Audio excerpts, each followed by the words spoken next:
மனநோயாளியாக மாறிக்கொண்டிருக்கின்றார்கள். எல்லாம் பல கம்பெனிகள் விடுமுறை விட்டு விட்டார்கள். இந்த வணிகர் சங்கம் இப்ப போராட்ட நடத்த அறிவித்திருக்கின்றார்கள். இந்தியா முழுவதும் உண்டான போராட்டம் என்று அறிவிக்கப்பட்டிருக்கின்றது. இப்படிப்பட்ட நிலையில இந்த மோடி என்ற கிறுக்கன் சொல்றான் 93% ஆதரவு எங்களுக்கு இருக்கு.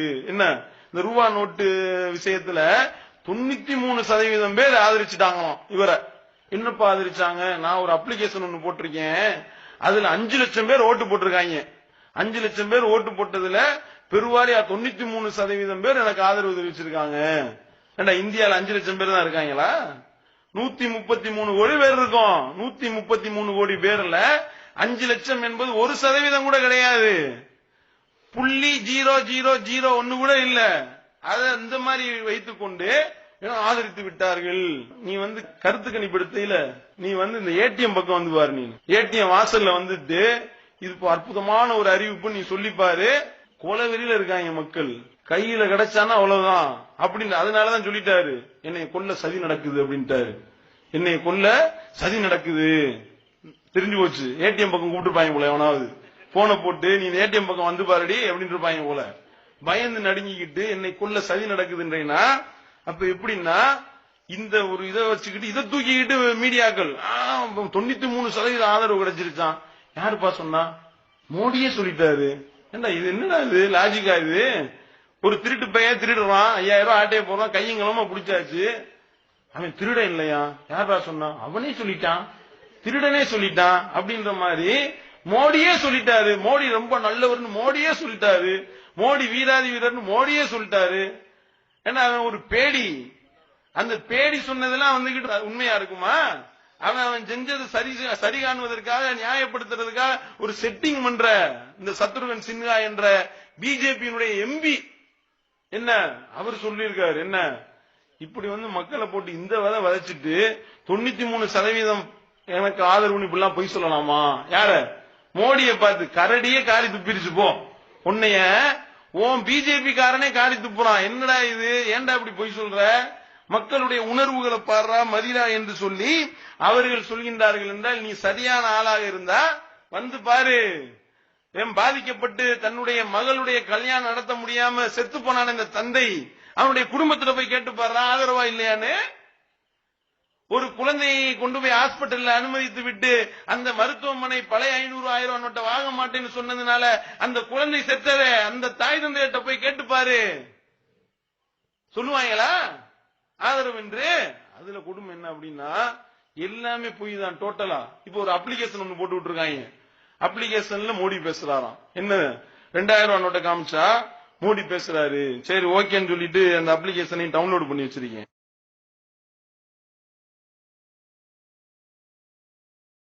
அதுல கொடுமை என்ன அப்படின்னா எல்லாமே பொய் தான் டோட்டலா. இப்ப ஒரு அப்ளிகேஷன் ஒண்ணு போட்டு விட்டுருக்காங்க. அப்ளிகேஷன்ல மோடி பேசுறாராம். என்ன 2000 ரூபாய் நோட்டை காமிச்சா மோடி பேசுறாரு. சரி ஓகேன்னு சொல்லிட்டு அந்த அப்ளிகேஷனை டவுன்லோட் பண்ணி வச்சிருக்கேன். மோடி பேசுறானா இல்லையா அப்படின்னு பாப்போம். 2000 ரூபாய் நோட்ல மட்டும் பேசுவாரா அப்படின்னு பார்த்தா அது இப்ப இந்த 20 ரூபாய் நோட்டு 50 ரூபாய் நோட்லாம் வச்சு பார்த்துட்டு டெஸ்ட் பண்ணி பார்த்தோம். இங்க பாருங்க, இந்த அப்ளிகேஷன் மோடிக்கு நோட் அப்படின்னு பேர் வச்சிருக்காங்க. இதுல இந்த ஸ்கேன் இருக்கா?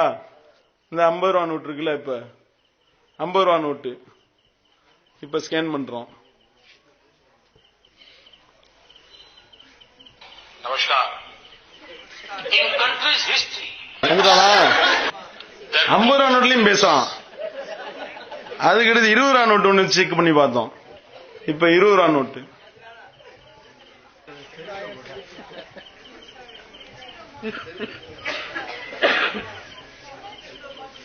नमस्कार। கடைசியில் என்னடா அப்படின்னா அந்த செருப்பு கலட்டி வச்சு பார்த்தேன். பாரு அதையும் வச்சு காட்டுறேன். பாருங்க செருப்பு.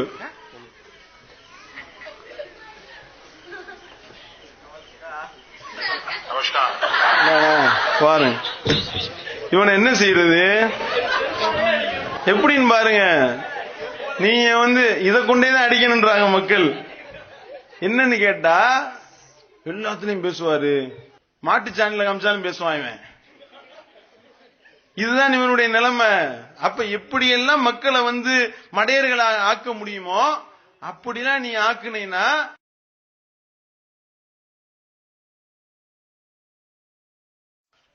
வெளியே வருதா இல்லையா? ஒண்ணும் அப்பயும் சொல்ல மாட்டான். அந்த வைகோ ஆதரிச்சிருக்காரு.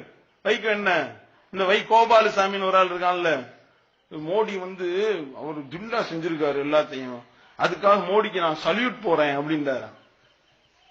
ஏன் கொடுக்க வேண்டியது கொடுத்துட்டாங்களா? உனக்கு வீச வேண்டியதை வீசினவனே கவி பிடிக்கிறதுக்கு இத்தனை நாள் ஆயிருக்கு. அறிவிச்சு எத்தனை நாள் ஆச்சு? இன்னைக்கு வந்துகிட்டு நான் ஆதரிக்கிறேன் தூக்கி வீசிருப்பாங்க. அந்த எலும்பு துண்டு மேல போய் கீழே வர்றதுக்கு இவ்வளவு நேரம் ஆயிருக்கு இவர் வாயில கவி பிடிக்கிறதுக்கு. இப்ப என்ன நிலைமை? மோடி வந்து மத்திய அமைச்சர்களுக்கே தெரியாமல் மத்திய அமைச்சரவை கூடிக்கொண்டிருந்த நேரத்தில் 8 மணிக்கு வெளியே வந்து அறிவிச்சிருக்காருன்னா அவருடைய அந்த ஒரு உறுதியை நான் பாராட்டுகிறேன். ஆமாடா, நீ பக்கத்துல நின்று பார்த்த, நீனு பக்கத்துல நின்று அவன் அறிவிக்கிறப்ப நின்னு பாத்தியா? அப்ப இந்த வைகோ என்பவன் வந்து இந்த பிஜேபியினுடைய ஏஜெண்டா இருந்தவன், கொஞ்சம் திரிஞ்சு வந்த மாதிரி வந்தா மக்கள் நல கூட்டணின்னு ஒண்ணு உருவாக்கி அவங்கள நாசப்படுத்தி விட்டான். கடைசியில இப்ப என்ன நிலைமை? பிஜேபிக்கு இப்ப வந்து பூஜா தூக்கக்கூடிய வேலையை இவன் செய்யறான் என்றால் அப்ப இது எவ்வளவு பெரிய கொடுமன்றதையும் பாத்துக்கிறீங்க. கடைசியில ஒரு மிகப்பெரிய வரலாற்று சாதனையை புரிஞ்சுட்டாங்க. என்ன வரலாற்று சாதனை தெரியுமா? அரசாங்கமே கள்ள நோட்டு அடிச்சு பாத்திருக்கீங்களா?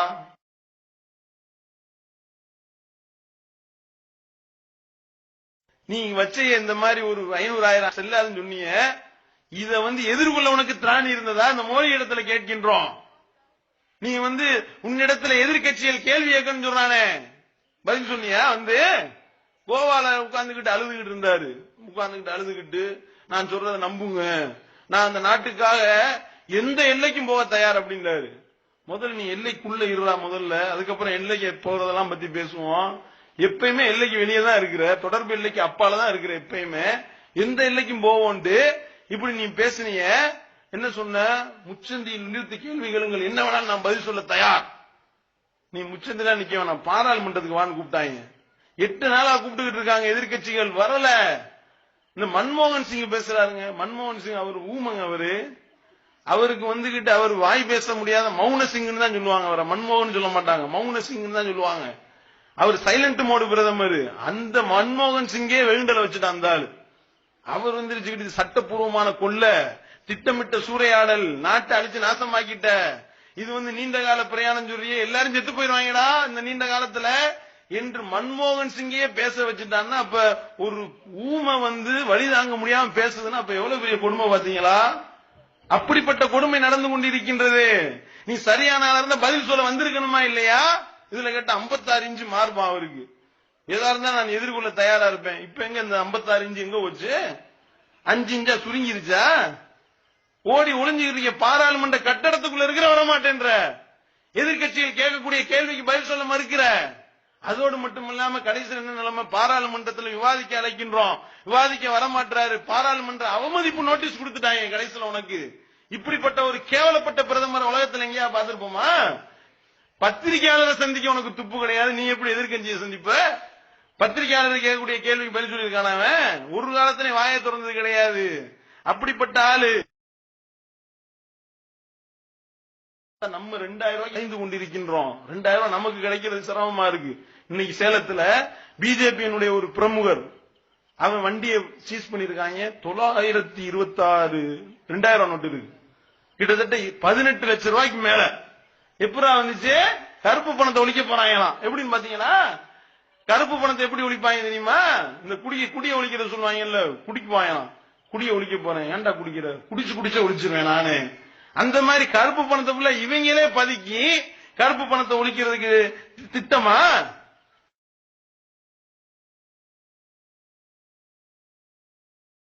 இதுல வந்துகிட்டு வெங்கையா நாயுடுன்னு ஒரு வெங்காயம் இருக்கு, பேசுறான். என்ன அது இது கசப்பு மருந்து, அதை நீங்க குடிச்சுதான் ஆகணும். டேய், கசப்பு மருந்தா இருந்தா குடிச்சிருவாங்க, பிரச்சனை இல்லடா. நீ ஊத்தி விட்டது விஷம்டா.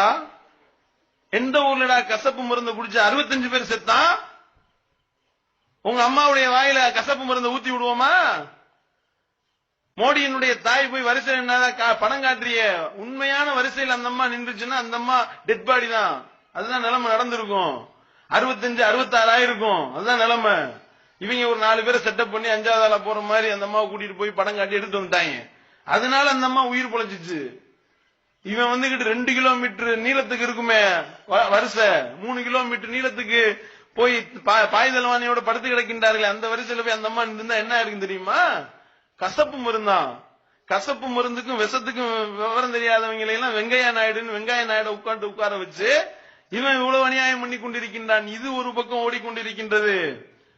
எல்லாரும் என்னடான்னு கேட்டா, மோடி முன் வச்ச கால பின் வைக்க மாட்டாரு, ஏன் அப்படி பின்னாடி போயிருவாரோ?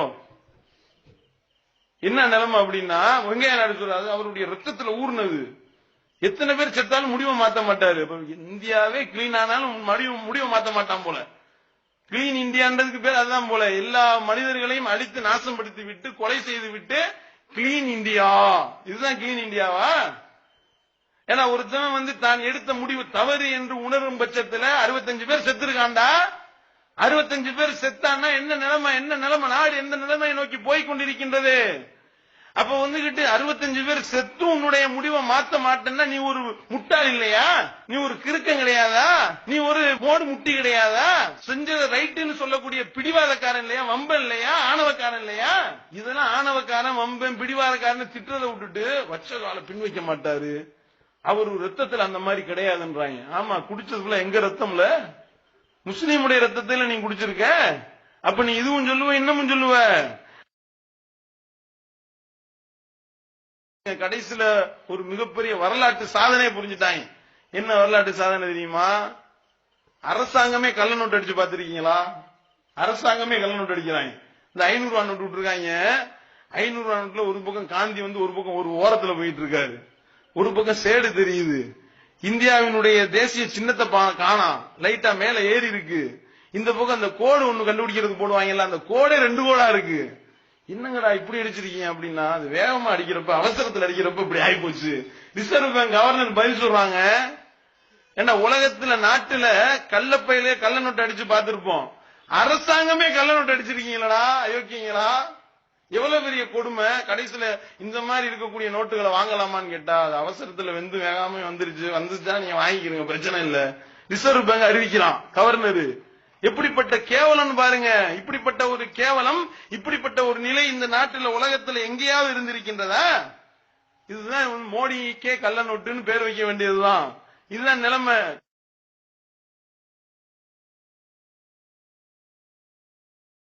நிலைமை என்ன? இந்த இன்னைக்கு பேசியிருக்காரு மன் கி பாத். என்ன நேருக்கு நேர் கேள்வி கேட்டாலும் சொல்ல மாட்டாங்க. என்ன ஒரு சின்ன ரூமுக்குள்ள அடைச்சு போட்டுக்கிட்டு ஒரு மைக்க வச்சுக்கிட்டு எல்லோரும் நல்லா இருக்கிறீர்களா அப்படின்னு அதுக்கு மட்டும் பேசுவோம். ஏன் எதிர்த்தாப்புல கேள்வி கேட்க ஆள் இல்ல, ஆளை பார்த்தா கை கால் நடுங்கிடும். 56 இன்ச்சு மார்பு காலுக்கு. இதுதான் நிலைமை, இவருடைய நிலைமை. அதை சொல்றாரு, இந்த கற்பு பணத்திற்கு எதிரான இந்த போர்ல நம்ம என்ன செய்யறோம்? சாமானியர்கள் தான் நீங்கள் எல்லாம் படை வீரர்களா இருக்கிறீர்கள். கரெக்டா சொல்லிருக்கேன். இதை மட்டும் ஏன் இந்த போர்ல சாவுறதுக்குள்ள சாமானியன் தான். அம்பானியோ அதானியோ ரஜினியோ எவனுமே வரிசையில நிக்கல. இன்று சாவுறது எல்லாமே வந்துகிட்டு சாதாரண மக்கள் எல்லாம் சாவுறாங்க. சொல்றான் எல்லாத்தையும் டிஜிட்டல் மயமா மாத்த போறாராம். நோட்டே கிடையாது, எல்லாம் டெபிட் கார்டு, கிரெடிட் கார்டு, அந்த கார்டு, இந்த கார்டு, டிஜிட்டல் கார்டு, இந்த மாதிரி வந்துகிட்டு எல்லாத்தையும் நாங்கள் டிஜிட்டல் மயமா மாத்தி நோட்டே இல்லாத ஒரு பண பரிவர்த்தனை செய்ய போறோம் அறிவிக்கிறாரு. முதல்ல உனக்கு இந்த நோட்டையாவது உருப்படி அடிக்க தெரிஞ்சா உனக்கு? அந்த நோட்டையே 7 டிசைன் அடிச்சு கடைசியில் 400 டிசைன்ல இருக்கு 500 ரூபாய் நோட்டு. கள்ள நோட்டு அடிக்கிறவனே குழம்பிட்டான் அப்படின்னு மாதிரி எல்லாம் சொல்லிக்கிட்டு இருக்காங்க. இப்ப அடிக்கிறவன் எல்லா நோட்டுமே இப்ப நல்ல நோட்டுன்னு சொல்ல போறாங்க. அதான் நடக்க போகின்றது. அப்ப நோட்டு அடிக்க துப்பு இல்ல, ஒழுங்கா நோட்டு அடிக்க உனக்கு திராணி இல்ல. நீ என்ன செய்யற? எல்லாத்தையும் டிஜிட்டல் மயமாக்க போறியா? என்ன விவசாயிகள் எல்லாம் வந்துகிட்டு அவன் ஏறும் கலப்பையும் பிடிச்சு விடுகிறவனுக்கு அவனுக்கு டெபிட் கார்டுனா என்ன, கிரெடிட் கார்டுனா என்ன, டிஜிட்டல் இந்தியானா என்னன்னு தெரியுமா அவனுக்கு? அவன்கிட்ட போய் என்னது, நீங்க வந்துகிட்டு சோறு தின்றதா இருந்தா டிஜிட்டல் கார்டு வச்சு யூஸ் பண்ணிக்கிறீங்க. அந்த டிஜிட்டல் கார்டை வச்சு அவன் என்னடா செய்வான்? அவனுக்கு 2 பாத்ரூம் போறதுக்கு வீட்டுல கழிப்பறை இல்ல. இதே மோடி மஸ்தான் சொன்னா, கோயில் கட்டுவதை விட கழிப்பறை கட்டுவதுதான் முக்கியம். ஏன் கழிப்பறையே இல்லாம பல கிராமங்கள் இருக்கிறது. அப்ப கழிப்பறையே இல்லாதவனுக்கு போயிட்டு டிஜிட்டல் கார்டு கொடுக்குறியா? அதை வச்சு அவன் மழை அல்றதுக்கா? சொல்லு பாப்போம். இந்த டிஜிட்டல் கார்டை வச்சு நீ என்ன செய்ய முடியும்? எல்லா கிராமத்துக்கும் சாலை வசதி கொடுத்துட்டியா? எல்லா கிராமத்திலையும் மருத்துவமனைகளை கட்டி விட்டீர்களா? எல்லா கிராமத்திலையும் அடிப்படை வசதிகள், குடிநீர் வசதி, சாக்கடை வசதி எல்லாம் வெளியேற மாதிரி உண்டான எல்லா வசதியும் செஞ்சு கொடுத்துட்டியா? அதை செய்ய வக்கு இல்ல, துப்பு இல்ல. டிஜிட்டல் மயமாக்க போறாராம். நீ டிஜிட்டல் மயமாக்கி கிழிச்சது எங்களுக்கு தெரியாது.